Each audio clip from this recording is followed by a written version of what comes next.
Mundo Ejecutivo presenta.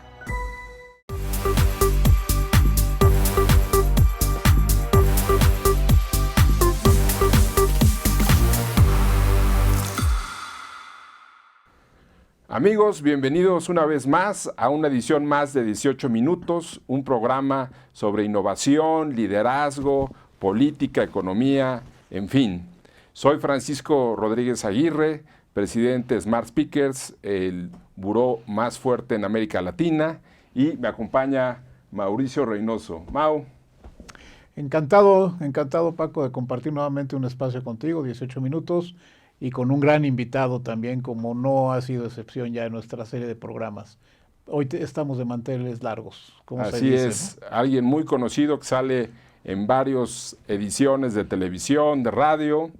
Él es uno de los analistas y encuestadores de opinión pública más respetados en Latinoamérica, presidente de Consulta Mitofsky, Roy Campos. Roy, bienvenido y gracias por estar con nosotros. Al contrario, siempre un gusto estar y con un público tan selecto, digamos. Gracias. Roy, ¿por qué la izquierda ha venido ganando en Latinoamérica? Pues en varios países, ¿no? Colombia, Chile, Perú, México, por mencionar algunos. A ver, primero, vamos a tratar, incluso como ejercicio mental de todos, de no decir la izquierda, ¿no? La izquierda es como una reminiscencia del tema de la Guerra Fría. No, aquí son muchas izquierdas, muchas, no tiene nada que ver.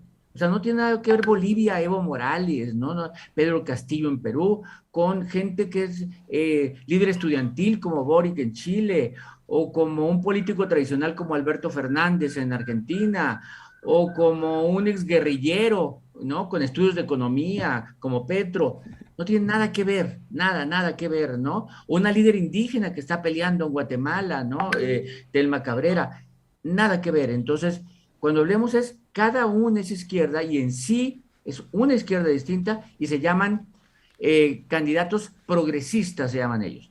Hay puntos en común, se comunican entre ellos, pero en general sus discursos de campaña, lo que podríamos distinguir es que son nacionalistas. De hecho, el mundo, en lugar de dividirlo en izquierdas y derechas, podemos hablar que hay candidatos o posturas globales, es decir, abrámonos al mundo, y posturas nacionalistas, que decir, vamos a proteger nuestro país. Y en ese sentido, estos candidatos han ganado y los candidatos oficiales han ido hasta terceros lugares. Hay un coraje, incluyendo México, El candidato oficial, Mitt, se fue el tercero, pero en El Salvador se fue el tercero, no importaba quién ganara. Hay un rechazo a los gobiernos que los mandan hasta el fondo y entonces pelean aquellos que pueden conectar más con un coraje. Y hasta hoy han conectado con un coraje los ciudadanos o los candidatos que pugnan por los nacionalismos, la recuperación de valores locales y que son más o menos identificados con la izquierda. Pero si uno pinta el mapa, efectivamente, si en Brasil gana Lula, pues en América va a quedar Uruguay, Paraguay, El Salvador. También son llamados antisistema, ¿no? Estos candidatos. Sí, de alguna manera, sí, pero también los de derecha son antisistema, porque a ver, Bolsonaro, Trump o Johnson eran antisistema. Sí. Entonces el antisistema no tiene corriente, sino además es una queja total. Lo que sí es que si gobierna la derecha, los antisistemas son de izquierda. Pero sí, efectivamente, son antisistema en este momento, son vanguardistas, campañas modernas, campañas muy modernas y muy nacionalistas, muy defensa de lo local. Y en el caso de Colombia, Roy, llama la atención algo que acabas de comentar, por ejemplo. Es un economista, antecedente guerrillero, etcétera, y pues muchas personas nos están viendo también en Colombia hoy. ¿Cuál es tu apreciación respecto a qué esperar de él en cuanto a su estilo, su liderazgo, su ideología, qué puede aportar, su papel incluso a nivel regional, más allá del de Colombia?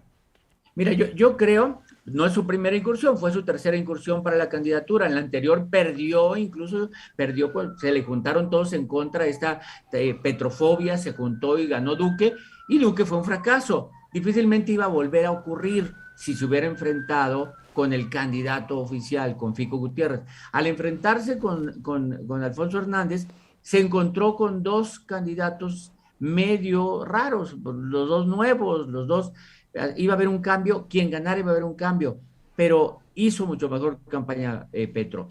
Y resulta que en este periodo de transición entiende el miedo que genera, entiende el peligro que haya, que ese 47% en contra esté permanentemente en contra de él, 47%. Entonces lo que está haciendo es una transición ya de gobierno. Yo creo que de los actos más importantes que se le van a recordar son sus reuniones antes de tomar posesión con el expresidente Uribe, que sigue siendo una figura relevante. Y esa reunión en donde Uribe salió pidiendo el voto de confianza para Petro, diciéndole, hay proyecto, hay camino, confiemos, no nos vayamos del país, creo que es un mensaje muy importante para ese 47%. Entonces creo que Petro ha resultado hasta ahorita mucho más inteligente y menos radical de lo que se pensaba en las campañas, sobre todo.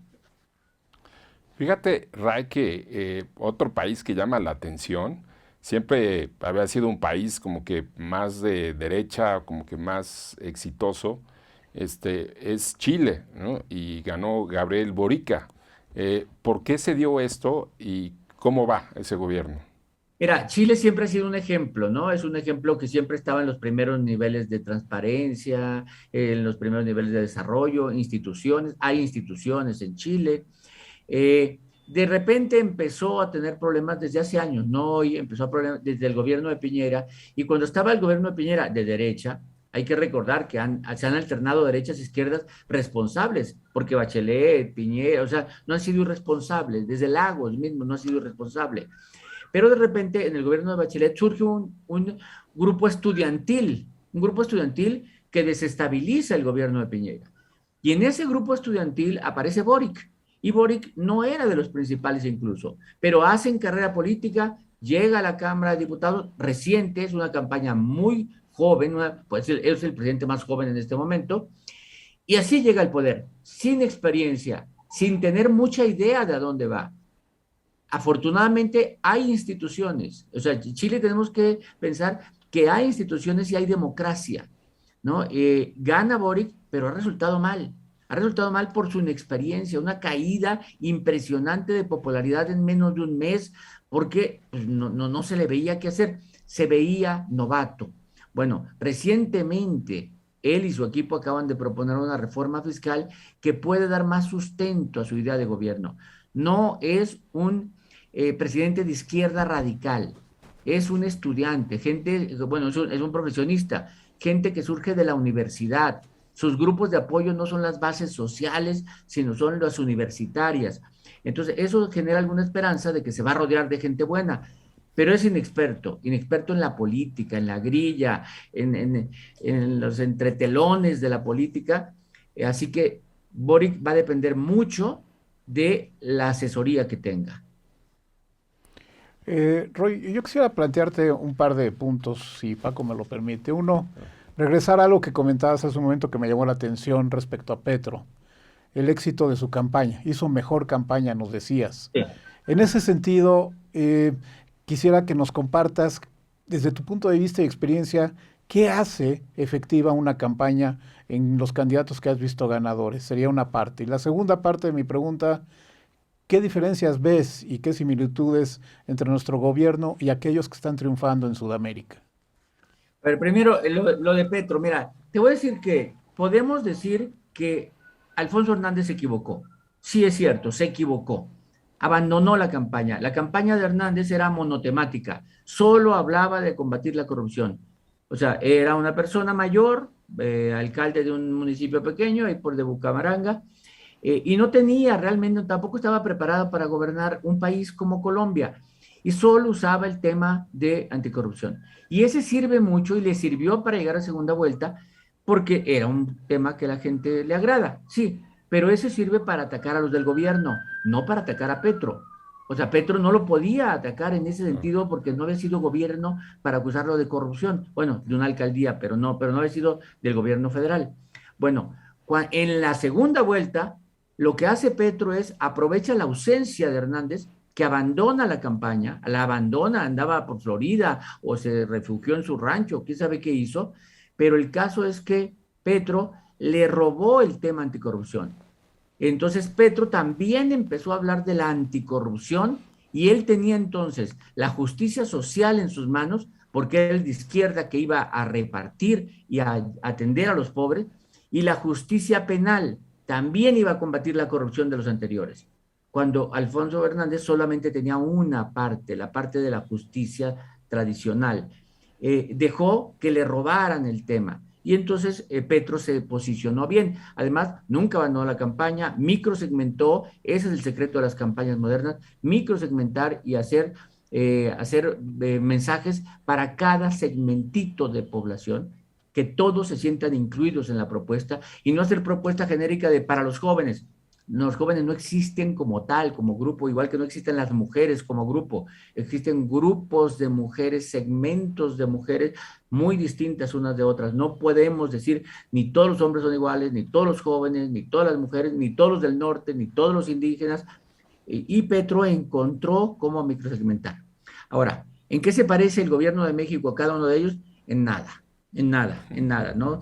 Como dije, las izquierdas no se parecen en nada. Si podemos buscar alguna similitud entre el gobierno de México o la campaña o el presidente que llegó, hay quien malamente lo comparaba con Chávez, no tiene nada que ver. Un militar que dio golpe de Estado con alguien que intenta formar un partido y ganar con democracia, ¿no? Que fue López Obrador. Si en algo tenemos que compararlo, sería con el grupo de Lagos y Bachelet de Chile, que fueron luchadores urbanos, sociales, que tomaban edificios, hacían marchas, lo mismo que hacía López Obrador. Entonces yo creo que, pero nada se parece a Petro. O sea, Petro fue guerrillero, nada que ver con López Obrador, que nunca, ni siquiera ha insinuado el llamado a las armas. Roy, ¿cómo ves las elecciones en el Estado de México? ¿Quién tiene más posibilidades de quedar? A ver, como partidos Morena está arriba de todos, como partido. Cuando sumas alianzas, ya la cosa cambia, ¿no? Y creo que van a ir alianzas, yo creo que van a ser alianzas, yo creo que cuando ven las preferencias, ni el PAN, ni el PRI, ni el PRD quieren enfrentar al monstruo de Morena, ¿no? El monstruo en el sentido del tamaño, ¿no? Solos. Entonces creo que van a ir alianzas. La última experiencia que se tuvo fue 2021. En 2021, y no me remito al 18, sino al 21. En el 18 estuvo López Obrador en la boleta y era oposición. En el 21, Morena ya era gobierno federal y ya gobernaba municipios. Bueno, la última experiencia, la del 21, es que el PAN, el PRI y el PRD solos superaron en votos a Morena, el Verde y el PT.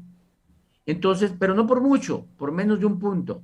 Lo cual quiere decir que si ese es el arranque, empiezan muy cerrados. Va a depender de la candidatura, del origen de la candidatura y de dónde viene esa candidatura, cómo es aceptada y cómo logran curar heridas. Se están peleando los partidos, se están peleando. O sea, en Morena pues hay 7, 8 candidatos, en el PRI también hay 7, 8, unos son favoritos, pero se adelanta una pelea fuerte. Y también tenemos otro estado que entrará en elecciones, Roy, que es Coahuila. Y también quisiera nuevamente plantearte dos puntos. Uno, tu opinión en cuanto a tendencias en Coahuila. Y una pregunta que me llama mucho la atención hacerte en este momento. ¿El Estado de México se puede seguir considerando el gran laboratorio que tradicionalmente se ha dicho en elecciones anteriores? Mira, siempre se dice que es el laboratorio, aunque hay poca evidencia de esto, ¿no? Y te la puedo decir fácilmente, ¿no? En el 99 gana el PRI y en el 2000 Fox arrasa al PRI en el Estado de México. En el 2005 gana Peña Nieto por más de 20 puntos y en el 2006 López Obrador arrasa al PRI en el Estado de México. En el 2017 el PRI gana con Alfredo del Mazo y en el 2018 López Obrador arrasa. Entonces, lo que vaya a pasar ahí sea una evidencia de lo que va a pasar después, tampoco es cierto. Es un laboratorio, ¿por qué? Porque había 3 partidos fuertes, va a ser un laboratorio de cómo funcionan las alianzas, cómo hacen campaña las alianzas, qué discurso tienen las alianzas, va a ser un laboratorio, y sobre todo porque a partir de ahí es el punto de arranque. Después de junio de 2023, prácticamente a la semana están arrancando las campañas presidenciales o las precampañas. Entonces, en ese sentido es un punto especial, ¿no? Además es el estado más grande del país. Si lo llega a ganar Morena, pues entonces gobernaría simplemente Ciudad de México y Estado de México, juntos, que son más de la quinta parte del país, o sea, es importante. Por eso va a ser importante. Coahuila, Coahuila. En Coahuila es el gobernador mejor evaluado del país. Es el único de los 3 priistas que queda, porque nada más quedan Estado de México, Coahuila y pronto Durango, pues es el que mejor gobierna. Ganó el PRI en el 2021, ganó toda la elección, todos los distritos en la pasada elección local. Entonces hay una fuerza priista por naturaleza, pero Morena no está manco. Y entonces yo creo que también va a haber una pelea fuerte, pero ahí sí tenemos que empezar a decir que inicia el PRI de favorito. O sea, no inicia Morena, mientras en Estado de México podríamos decir que Morena inicia el favorito, en Coahuila inicia el PRI de favorito, además tiene un candidato, no se van a pelear porque hay un candidato fuerte, entonces yo creo que ahí podemos decir que hoy las probabilidades favorecen al PRI. Roy, nos quedan 2 minutitos, entonces si nos puedes responder 2 preguntas, una la hará Mauricio y otra la haré yo en 1 minuto. De la oposición, ¿a quién le ves más posibilidades de quedar como candidato? Le veo más posibilidades a la alianza. Ningún candidato hoy, ninguno puede sacar la cabeza porque creo que lo destrozarían, sacarían sus antecedentes. He dicho y lo sostengo que la elección del 24 no va a ser una elección de candidatos, sino de contexto. Es decir, se va a votar para que o siga la 4T o cambie y tengamos otro proyecto. Esa va a ser la votación. Entonces, yo creo que la oposición está armando la escudería.